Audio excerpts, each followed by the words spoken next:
আসসালামু আলাইকুম। আজকে আপনাদেরকে দেখাবো খুব সহজে কিভাবে প্রফেশনাল ফেসবুক পেজ খুলবেন। তার জন্য প্রথমে আপনাকে ফেসবুকে চলে যেতে হবে। এখান থেকে উপরে থ্রি লাইন বা প্রোফাইল পিক ওখানে ক্লিক করতে হবে। ওখানে ক্লিক করার পর ঠিক এমন একটি ইন্টারফেস আসবে, দেখতে পাচ্ছেন সিমোরে ক্লিক করব। এখান থেকে এখন দেখতে পাচ্ছেন পেজেস। এখন পেজেসে ক্লিক করব। পেজেসে ক্লিক করার পর ঠিক এমন একটি ইন্টারফেস চলে আসবে। এখন থেকে দেখতে পাচ্ছেন উপরে ক্রিয়েট নামক একটি অপশন রয়েছে, ক্রিয়েটে ক্লিক করব। ক্রিয়েটে ক্লিক করার পর ঠিক এমন একটি ইন্টারফেস চলে আসবে। এখানে আসছে প্রফেশনাল প্রোফাইল এবং পাবলিক পেজ। আমি যেহেতু পাবলিক পেজ খুলছি এর জন্য পাবলিকটি সিলেক্ট করে নিচ্ছি। আপনি আপনার প্রফেশনাল যদি হয়ে থাকে প্রফেশনালটি সিলেক্ট করে নেবেন। এখান থেকে আমি সিলেক্ট করে নেক্সট করছি। নেক্সট করার পর এখন আসছে পেজের নেম। আমি যে নাম দিব সেই নামটি দিয়ে দিচ্ছি। আমার পেজের নাম হবে JS লাইফস্টাইল। দেখতে পাচ্ছেন আমি আমার নামটি দিয়ে দিচ্ছি। এখন নেক্সট করব। নেক্সট করার পর ঠিক এমন একটি ইন্টারফেস চলে আসবে। এখান থেকে আপনি আপনার প্রফেশনটি সিলেক্ট করে নেবেন। এখানে professional blog, ad, product, services, আপনার যেটা প্রয়োজন আপনি সেটা সিলেক্ট করে নিতে পারেন। আমি এখান থেকে প্রফেশনাল ব্লগ এবং অ্যাড এই দুইটি সিলেক্ট করে নিচ্ছি। আপনারা আপনাদের প্রয়োজন মতো সিলেক্ট করবেন। দেখতে পাচ্ছেন সিলেক্ট হয়ে গেল। এখান থেকে নিচে ক্রিয়েট, এখানে ক্রিয়েটে ক্লিক করব। ক্রিয়েটে ক্লিক করার পর একটু সময় নিয়ে ঠিক এমন একটি ইন্টারফেস চলে আসবে। এখান থেকে দেখতে পাচ্ছেন প্রমোট ইওর প্রোডাক্ট সার্ভিসেস এবং তার নিচে রয়েছে create content and connect with fan. আমি এখান থেকে এটা সিলেক্ট করে নিচ্ছি। সিলেক্ট করার পর নিচে দেখতে পাচ্ছেন কন্টিনিউ, এখান থেকে কন্টিনিউ ক্লিক করব।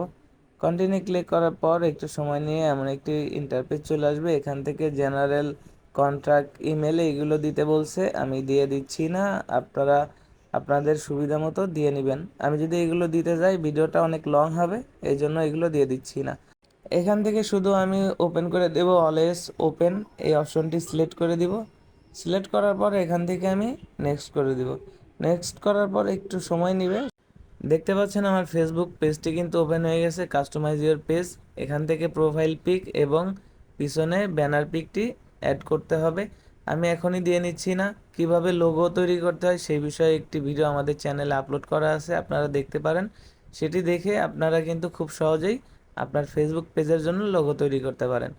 এখন আমি সামনে নেক্সট করব এবং ভিডিও শেষে গিয়ে দেখাবো কিভাবে ছবি আপলোড করতে হয়। এখন নেক্সট করছি।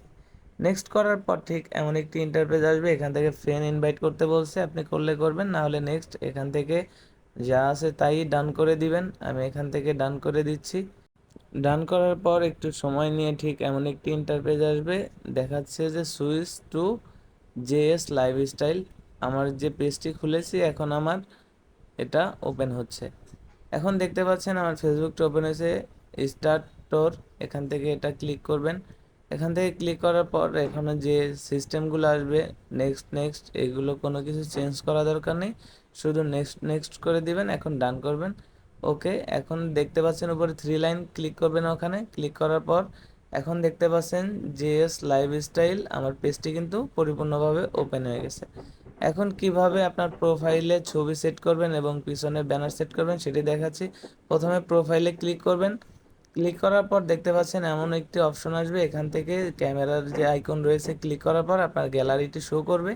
এখান থেকে গ্যালারি ওপেন করার পর আপনার পছন্দ মতো আপনি ছবি সেট করতে পারেন। আমি আগেই লোগো বানিয়ে রেখেছিলাম, সেটি এখন সিলেক্ট করে দিচ্ছি। উপরে দেখতে পাচ্ছেন সেভ। সেভে ক্লিক করার পর দেখতে পাচ্ছেন এখন কিন্তু আমার প্রোফাইলে পিকটি সেভ হয়ে গেল। এখন পিছনে কাভার ফটোটি অ্যাড করতে হলে সেমভাবেই কাভার ফটো ওখানে ক্লিক করতে হবে। ক্লিক করার পর দেখতে পাচ্ছেন আপলোড ফটো, এখানে ক্লিক করার পর আপনার গ্যালারি শো করবে। এখান থেকে যদি আপনার কাভার ফটোর জন্য সাইজ করা থাকে তাহলে অ্যাড করে নিতে পারবেন। আমার কাছে সাইজ করা নেই, এর জন্য এটা অ্যাড করছি না। আশা করছি ভিডিওটি আপনাদের ভালো লাগবে এবং খুব সহজে আপনারা এইভাবে দেখে দেখে ফেসবুক পেজটি ওপেন করে নিতে পারবেন। আজকের মতো আমি বিদায় নিচ্ছি, দেখা হবে পরবর্তী কোনো ভিডিওতে। ভালো থাকুন, সুস্থ থাকুন, HM টেকনোলজি 100 এর সাথেই থাকুন। আল্লাহ হাফেজ।